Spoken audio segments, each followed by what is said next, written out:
Want to see downtown Corpus Christi thrive, and that was apparent since there was an overwhelming turnout for the first ever Imagine the Possibilities tour. The Downtown Management District put on this tour over the weekend. It gave the public a chance to check out about 10 of the old and unused buildings. They were then able to give their input on what kind of businesses they would like to see move in. The hope is that the event will spur property owners and investors to make those ideas a reality and help in the revitalization of downtown.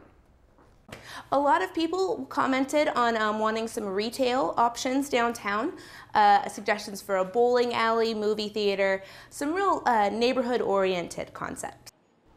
And more than 60 people took part in that event.